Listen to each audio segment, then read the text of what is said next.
Take four. Okay.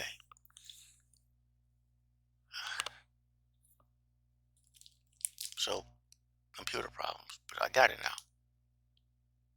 Last night, um, in the late hours of the night, as I was settling down for the evening, I find out that Mike Henry, who's been Cleveland Brown for 20 years, is stepping down for- because cancel culture sucks, much like everything else right now. I want to talk about it.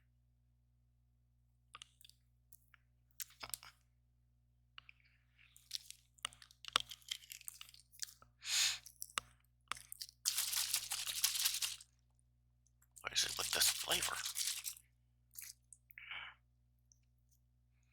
Medicated Gatorade there.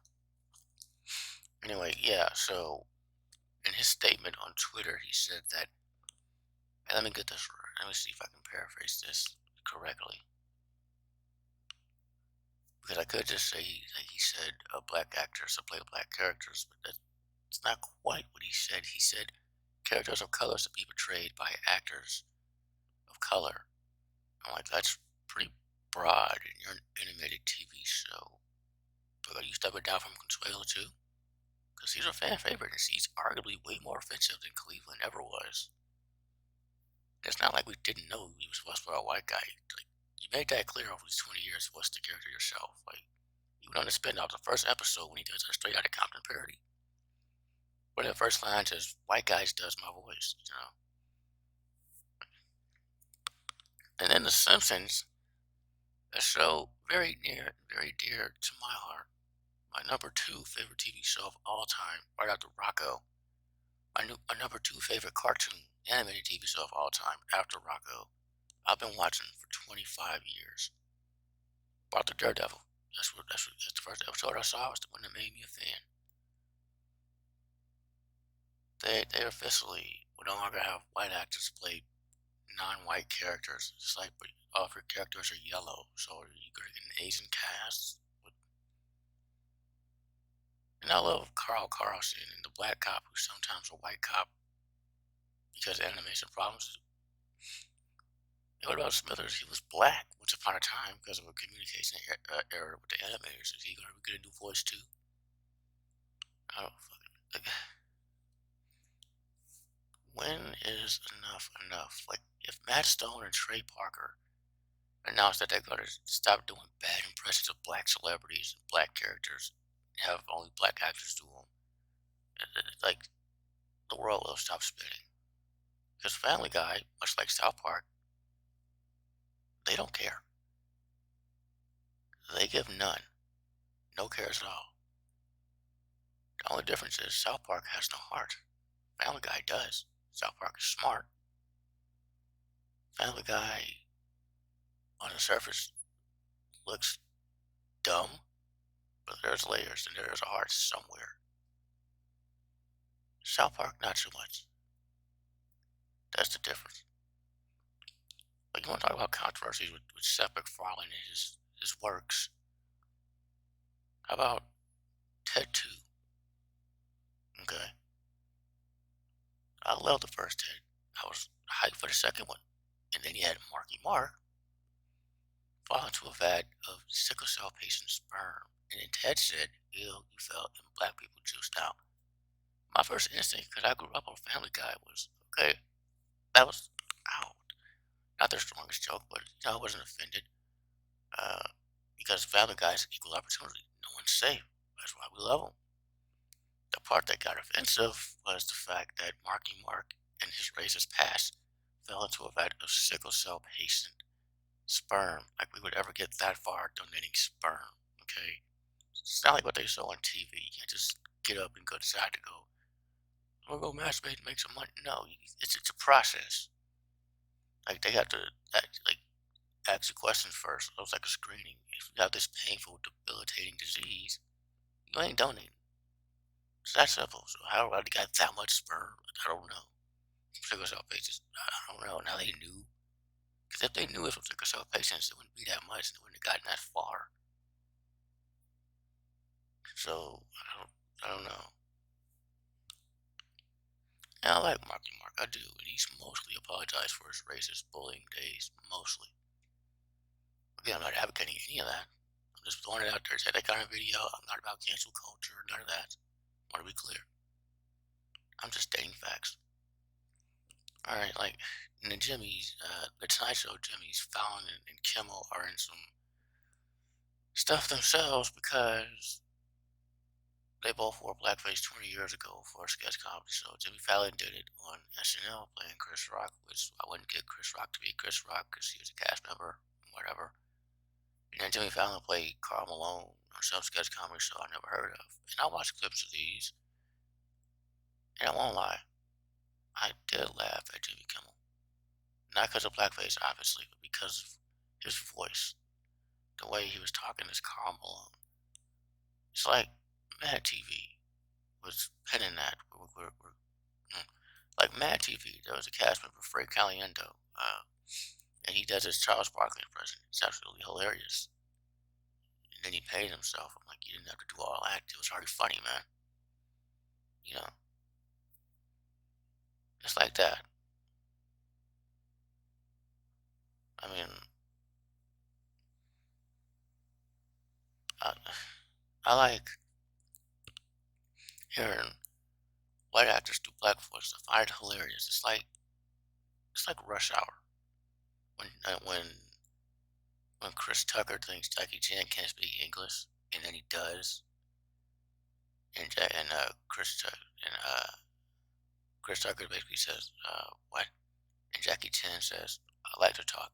I like to let people talk who like to talk. That way, I find out just how full of shit they are."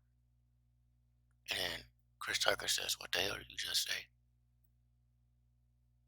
That's basically how I feel watching uh, white actors do black voices. I find it hilarious. I like to see how they think we sound in the most non-threatening of ways without paying themselves, without, doing that broken slave voice. Like, I just find it hilarious. Like last year, that movie Laquisha, I haven't seen it. Uh, it's already on Tubi, though, so I should tell you something. I haven't seen it, but I saw the trailer, and you know what? I laughed. Based on the trailer, he didn't do blackface. Blackface. He didn't paint himself up. Again, I've not seen it. I could be wrong. Based on the trailer, he didn't paint himself. He just did the voice, and you know what? That's not all black women, but I've talked to that black woman a few times. That's some black women. I won't even lie. So you got that down. Alright. I wasn't at all offended. I'm like, yep, you got that right. And people just lost their minds over it too. And we got something called Crack about to come out. And the guy that wrote and directed it is a white guy. Which is just wow. And if you know what Cracker is, it's an upcoming miniseries, I believe. It might be on Amazon Prime. When the roles are reversed, when some black supremacists, neo-Nazis travel back in time. Now, why does that sound familiar? Play a haters ball. Yeah, when they travel back in time, and see how things were, and things get flipped, and slaves are now white, and I, I have no interest in it whatsoever, and I don't estimate many do. It's like this is the problem here. One of the problems. First of which is cancel culture. Even retroactively canceling somebody for doing something 20 years ago, wearing blackface 20 years ago. Ridiculous. Should they have done it? No. But this black guy was not offended at what they were saying. I mean, I wouldn't have advised them to pick themselves, but that's it. And the other problem is this white guilt, man. That's what this show is. Hey, and RZA apparently, according to one of the reviews, likes it. Okay. Still, I have no interest in it whatsoever. Uh, I want the roles reversed. I don't, actually. I don't care. I don't. Um, that's a whole other thing we're going to get into in that as well. I, this white guilt's out of hand, man. It's to the point where they just hand out Oscars, man, for those, I'm sorry, slave movies, 12 Years a Slave and all that. What was that? Did Django win one? I don't, they went for it. I don't know if they won it. And it's like, oh goodness. Like, that's part of the problem within itself. Overly apologizing for something you had nothing to do with directly. There's no way you would have had anything to do with directly. Well, I mean, there's a large chance you wouldn't have had anything to do with it directly. I remember talking to this elder woman years ago at my grandma's house, and this elder woman actually met slaves in 1969. Yeah, and I don't know how, but she did. And the conversation she had with these slaves was just, she was talking to the slave, right?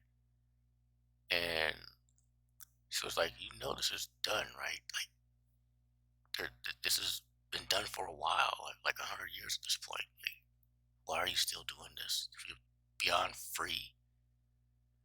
And then the slave looked up at her and said, and again, not a word I use at all. And I probably won't do it any justice saying it because I can't capture the way she said it. She was like, "You're one of those uppity niggas, aren't you?" And then that's when this elder woman got like upset. And she said, and I quote, "Nigga, you hold your head." She said, and I quote, "Nigga, you hold your head high when you're talking to me. When you're talking to anyone." I was like, whoa. And I felt that. And as he proceeded to say all this, she tried to really talk to this person, really help them see the world, like what it is versus what it was. And the slave was just not wanting to hear her. She was stuck in that way. 1969, y'all. 1969. I don't know how, but that happened. And that blew my mind because that wasn't that long ago. It's only a few years before either of my parents were born. Like, come on. And you can say, oh, it's Mississippi. That took the longest time to reach that. No, it was here, Indiana, not Mississippi. So even more like, how? I don't know.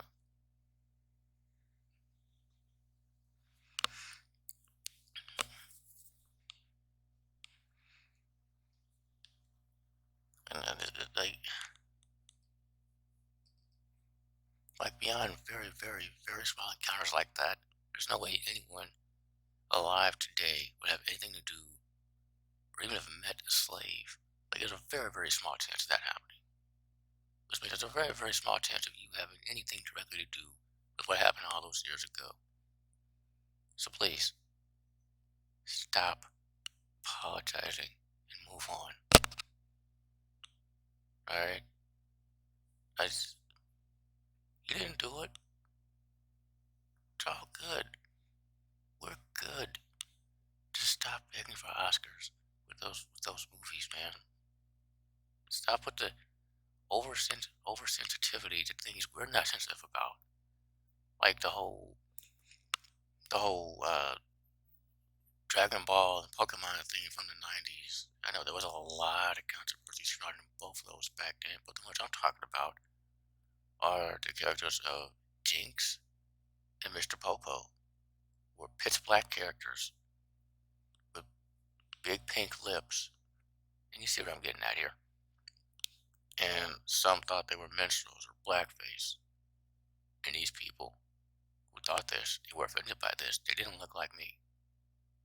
I looked into it. These were people who were of a certain age and of a certain color that wasn't my own. Okay? Just like Mike Henry stepping down and saying this, he's of that certain age too. He's of a color that's not my own.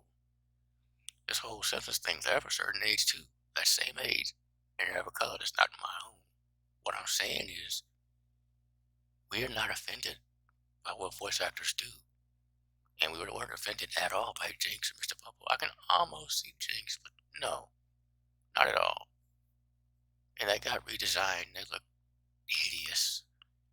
Mr. Bubble back to being his rightful design, but how long will that last in this whole cancer? I know tensions are high, really high right now. And I know this is not the way to go about it, though. Retroactively canceling somebody is not the way to go about it either. And if that's the case, why not go after Al Jolson? Hmm? You might not know the name, but you know the movie. The jazz singer. It's in the U.S. Treasury to be preserved for future generations because it was the world's first talkie, which were precursors, proto versions of what we call today the motion picture. I'm going to be honest. The movie was good, really good, surprisingly so. The blackface was completely unnecessary. It already had a story, a good story going forward.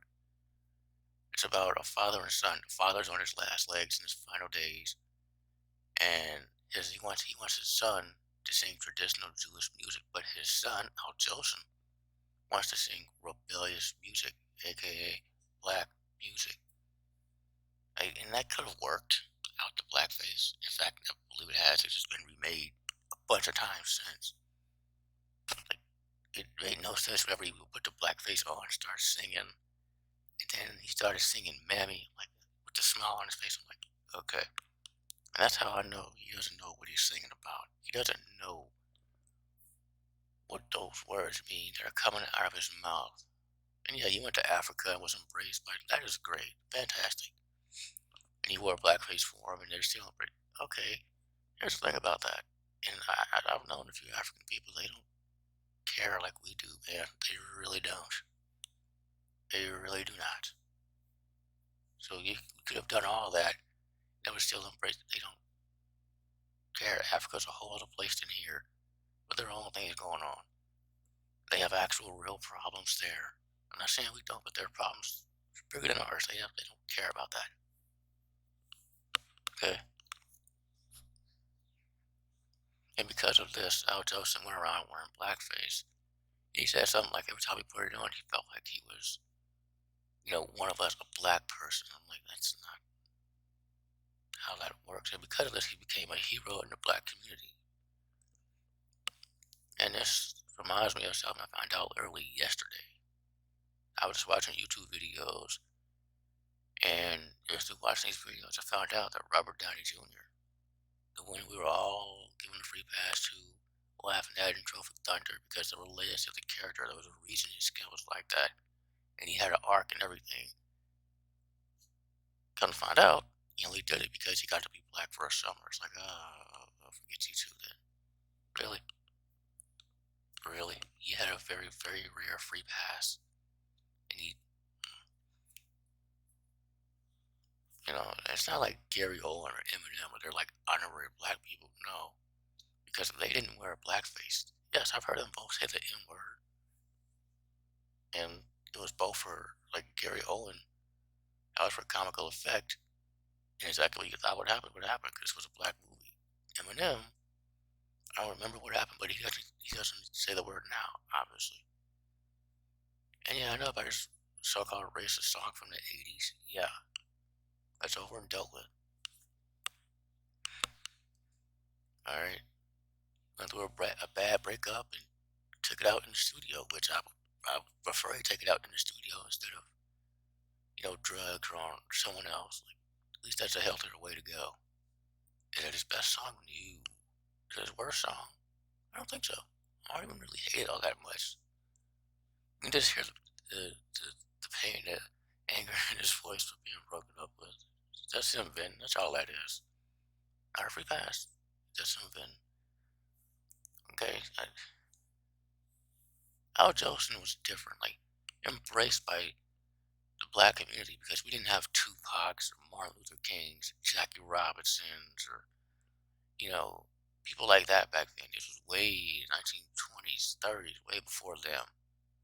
Okay, and especially in the acting world, there was no one, no real black actors at that time. Well, they were coming, but there were no real black actors at that time for us to look up to aspire to be. So that became Al Jolson, and I'm like, I mean, I get it, but really, that's what we had to do. Look up to a dude in blackface, you know? Like, like minus that, we would have been fine, really good. And he's a hero now in our community. And when he died, you have a bunch of big names because by this time there were some black names and acting and all that. They're all came to his funeral. There was pallbearers. It was that's good. That's great. I just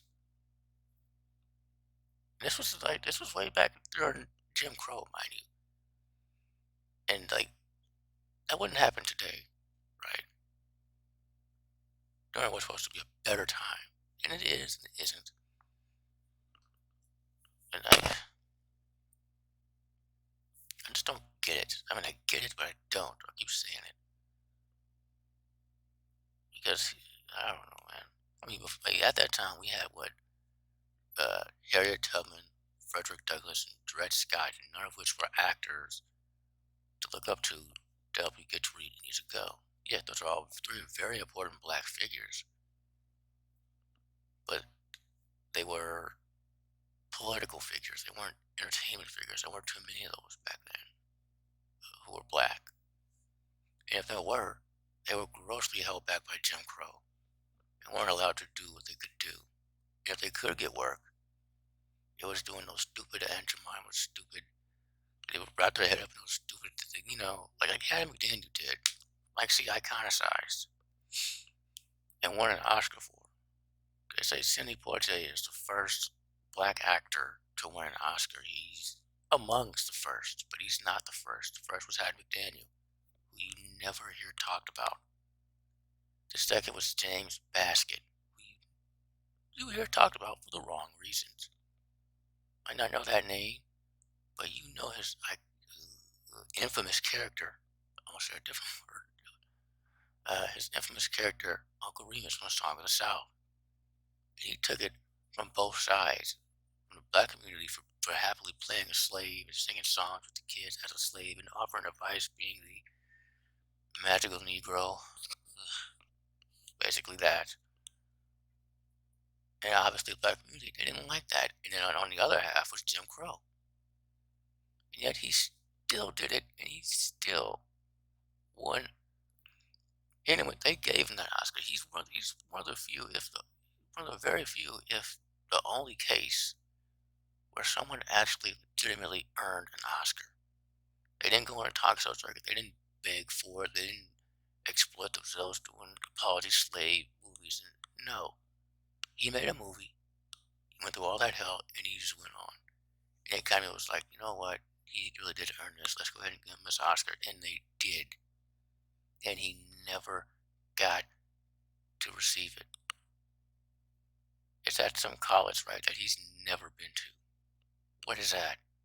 Why didn't he get to receive it? Jim Crow. Jim Crow made it too hard for him to get to the ceremony, to find somewhere to stay.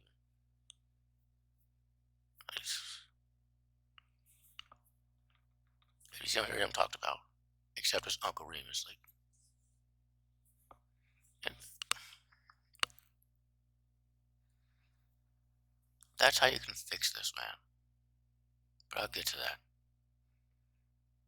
Alright, I mentioned Mad TV. I was watching Mad TV the other day, season 1, starting from the beginning, and I get to about episode 7, and pretty much the entire episode, somebody was in some sort of face. Like, Phil Lamar was in Whiteface, playing Billy Crystal in When Harry Met Sally, and apparently Sally's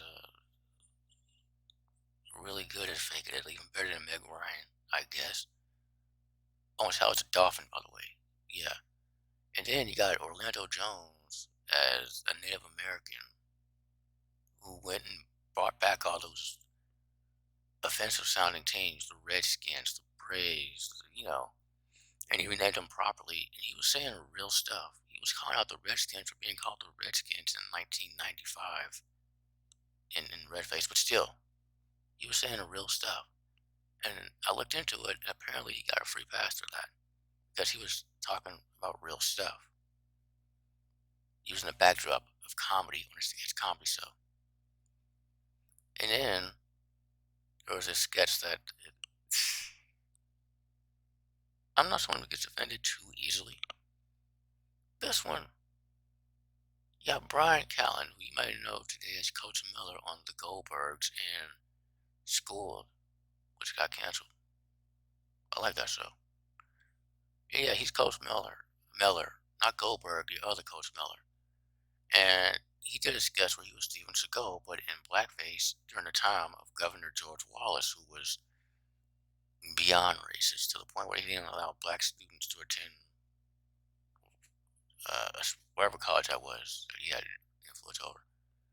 And this is basically, and it's a parody of Under Siege 2 of all movies. And basically, Steven Seagal goes back in time to right this wrong in the way only Steven Seagal knows how. And, and that's by doing this fighting thing.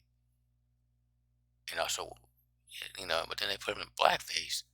They got him, they do it like it's a interview segment. They got him uh, having the blackface put on and all that, talking about how this makes him feel like one of the black community, which reminded me of Al Jolson. I'm like, you know, and and to end the sketch, oh, and they have Phil Lamar in it, who's black. They darken his skin up so he can be Sidney Poitier, and he's the best part of the sketch because he's basically me watching the sketch like, what in the world is this? What is going on here? And by the end, Steven Seagal and George Wallace III, the grandson of Governor George Wallace, becomes cool with Steven Seagal, and they sing Mammy to entertain. Like, what? And literally every expression was my own. Like, what? You know? And you don't hear about that one. Like, that dude sang Mammy in blackface. That's Steven Seagal with a smile on his face. But we're going after Jimmy Kimmel for being Karl Malone. And Jimmy Fallon for being Chris Rock. All three of these are impressions of someone else, but only one, by definition, is blackface. They even outright say it in the sketch. I'm not saying the other two weren't, but Steven Seagal one, they say it. Like, you know. And I'm not saying cancel Brian Callen. No, I'm actually a fan of Brian Callen since it's Mad TV. I'm saying stuff like that needs to be talked about. I'm saying talk to Jimmy Fallon, Jimmy Kimmel, and Brian Callen, and Triple H, and X Pac, and Road Dogg, and Billy Gunn, and people who've worn blackface. Talk to them and talk this whole thing out is what I'm saying. That's how you get past it. Talking about it, not canceling people. As if WWE needs even more reason to be in extremely hot water right now. Someone high ranking once did blackface on the show. In the sketch that was so controversial that Vince McMahon himself, who himself is controversial in that right, came to the ring and just ended the sketch right then and there. He ended the whole feud right there. He said, okay, too offensive. This isn't happening. In the Attitude Era. Okay. I remember watching that whole sketch they did. Because that's what they did. They imitated other wrestlers and made fun of them, and it was funny. I even thought that was funny. The young me thought that was funny. I remember being a teenager and revisiting it, and I'm like, wow, blackface. I did not know.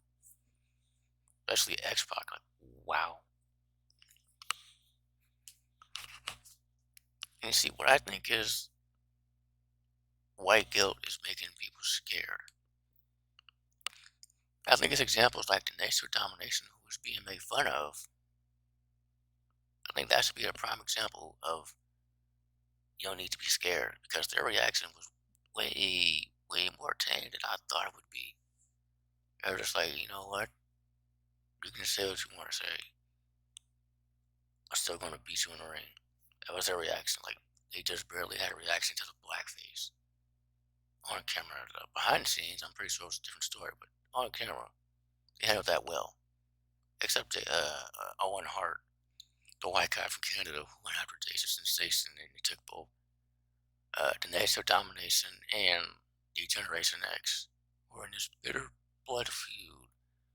And you got Shawn Michaels and for some reason Bret Hart's there and they're pulling apart this guy. They're pulling apart these two groups. They're like, he's just a kid, he's just a kid. And Shawn Michaels and Bret Hart especially were in this really real life feud. You got them side by side pulling apart this fight that broke out. Like that one caught me off guard. Like, he's most offended. He wasn't even like that was a perfect impression of Owen. It was. And it wasn't blackface because Owen's not black. Neither is the sensation. But my point is they handled it well. The black members of Nation of Domination, they handled it very well. And in case you couldn't tell by their name, they're a parody of the Nation of Islam. Same catchphrase and everything, by any means necessary.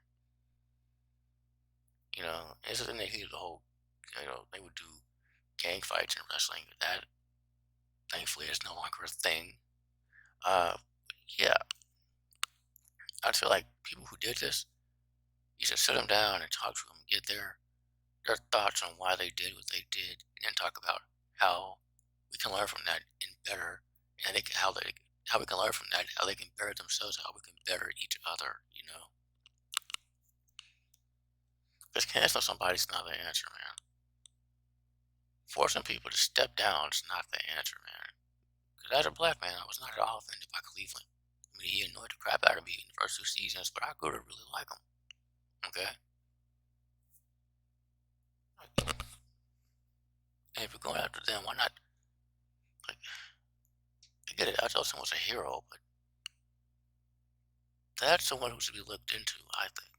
Because I just found out the other day Woodrow Wilson's being removed from some college because he was extremely racist, which I did not know. Not supposed to be a history buff. Thomas Jefferson, he's being looked at a bit differently because of his slave kids and all that. And it's like, we should just talk about this. And white guilt should make you scared to talk about it. Just talk about it, man. Okay? And yeah, I saw a video the other day of the black dude beating up the white dude in the store for calling him the N-word. Only that part is not in the video. We won't, like, most of us will not react like that because, well, we know not to react like that. Because that won't solve anything. That'll, if anything, prove your point. You know? What's needed is a conversation. Like when Whoopi Goldberg would open those Mommy Two Shoes episodes and say, okay, so things were different back in the day. It's about to get racist. And my mother, who could do a perfect Mommy Two Shoes, hates that character. I understand why. Till I got older and I started the episode, they showed her face. I'm like, oh, that's why. I get it. Okay. Like discussions like that, education like that. I think that's what we should do. You shouldn't pull Gone with the Wind from HBO Max because there are happy slaves happy to be happy. No, you should keep it on there, but add a discussion about how that was not okay, and how we could be different, how things are different. It's just a discussion about it from people who are qualified to have such a discussion. I think they should. Like this one, Song of the South. Like I have a friend who loves that movie. He loves that movie. And it was a kind of a sore spot for us because he's exceptionally good at being a troll. So every time he would say he loves that movie, I think he's trolling. I'm like, that ain't nothing to troll about, man. and he's white. He's a cool dude. And I'm like, you can like this movie. Just know what James Basket went through playing that role in the aftermath. Just know that, okay? Just know he had a smile on his face. He was not having a good time off screen. I can guarantee you that. But maybe he was. I doubt that. But, just know what it took. Like, just know the roots of the Uncle Remus character. Those go back to the 1800s. I believe he was a minstrel or something. Just know that. And then tell me you like the movie. It will be good. All right. Like, he really likes the music of the movie. And admittedly, I used to like the music before I knew what it was. I used to sing those songs before I knew what it was. I've actually performed Zippity Doo Dah, Zippity A in concert back when I was musical. I had no idea. Like, just know. Just be educated. That's all I'm saying. And also know not to troll me about that movie. And we're good. And we are good now. Okay? And he would never troll me about that movie. I know that now. Okay? We had discussion. Problems fixed. We're good. Even when Disney Plus came out, I texted him. Was like, they're not going to put a Song of the South on Disney Plus, but I think they should to educate the next generation. Okay? To talk about some of America's wrongs because they don't talk about that in K K-12 history classes. I learned about Dred Scott till I was in college. Okay? And I think stuff like that should be taught to younger. If kids are capable of coding, they're capable of understanding the concept of racism and why it's bad. That's just my thoughts. You know, check my notes here.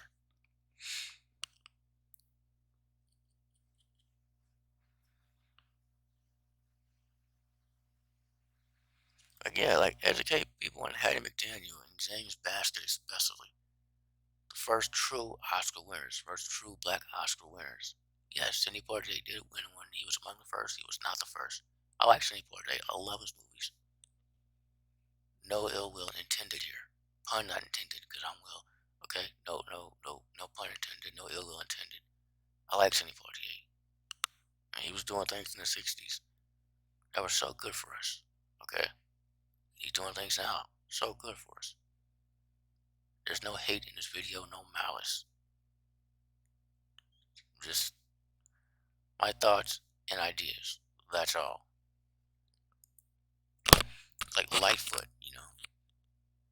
Lightfoot, if you ever read The Indian in the Cupboard, there's a movie about it. He's the Indian in the cupboard. He's Nightwolf in that awful Mortal Kombat Annihilation. Sorry I mentioned it. He's also a rapper, and his music is really good. It's really powerful. And he's a model, and he's so much more. He's an ambassador. Like, he's really doing the damn thing for Native Americans. He's not canceling anyone. At the same time, he's not exactly happy with a lot. I can imagine he would be, but he's not canceling anybody. He's just educating people.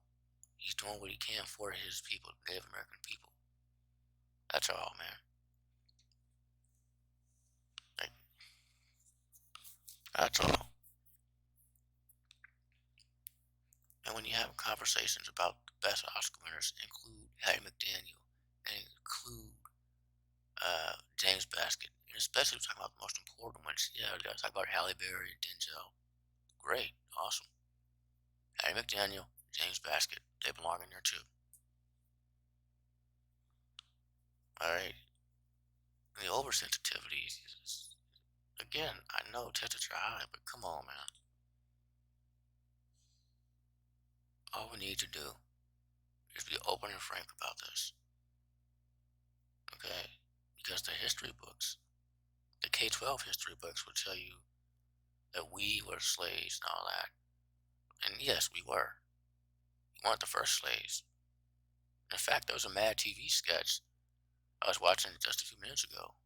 I was trying to look up stuff to talk for this, and there's one where Mo Collins, who's definitely not Native American, is playing a Native American woman, and there's this Mexican guy. I have no idea who he is, and they say as much he is Mexican. I'm not being. They say that, and then there's Ari Spears, who's playing an older black man, and the theme of the show is to win back the land that was taken from us, and Ari Spears is playing for that 40 acres and a mule that was promised quite a while ago. And, you know, I get that. That's a good idea. Bo Collins and Redface, or whatever you want to call it. I don't know. But I mean, they weren't even, the villain in this sketch was Michael McDonald because the show was rigged. Uh, I'm guessing that the idea was to show how rigged those deals were that were made back in the day. And I get that. And I also know that slaves weren't just black people. They were also Native Americans and the Mexicans. The Mexicans were the first slaves, right? I mean, the things they would do to the Mexicans. Like, there was this guy who was particularly brutal. Who would turn around and on his off hours, praise Hilly crowd. I'm like, oh, you're so complex, are you? Right? You know, it's more than just us. That's what I'm saying. I get what the sketch was trying to say, but how hard would it have been to find a Native American woman? There's one in that Orlando Jones sketch, an actual Native American woman. Wouldn't have been that difficult. But I like more Collins, like, you know, just saying, do the voice all you want to. I find it hilarious. Paying yourself.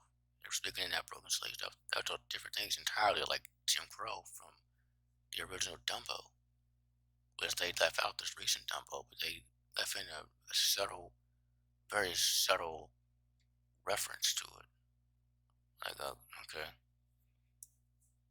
because it was such an important part of the first movie. I guess they kind of had to.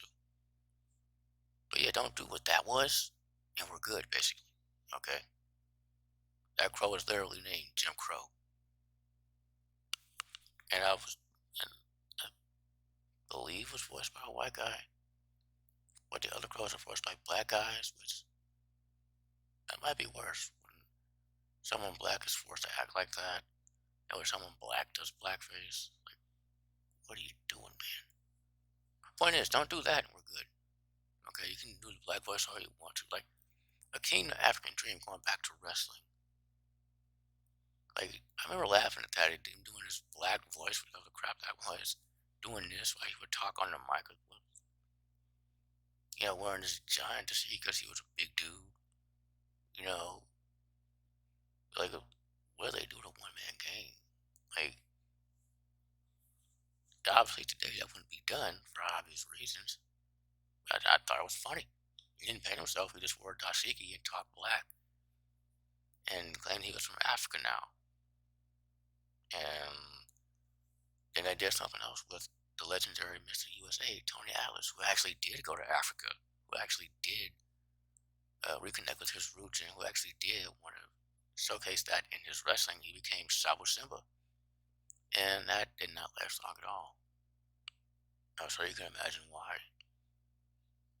Like, he came out in his just like his African type deal. He would, like,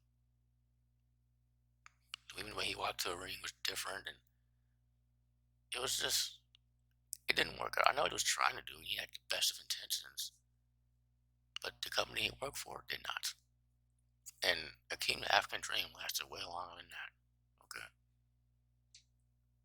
There's a history. There's Kamala, who has a YouTube channel, hasn't been really active on it, but he has some real things to say about being forced to act the way he did, which was an extra surprise to me when he came to the defense of Hogan a few years ago. But yeah, like Kamala, that's what we should do. Have conversations about all these wrongs that were committed, like Kamala did on his channel about being forced to play he was Kamala the Ugandan giant who was forced to play somebody from Africa who didn't know how to wrestle. So he would beat his opponent pretty good, but not pin him. He would just, like, do other weird stuff. And he couldn't speak English, and he was barefoot. he's a legend now, but that was, and I'm not surprised he's not exactly happy about having to do all that, you know.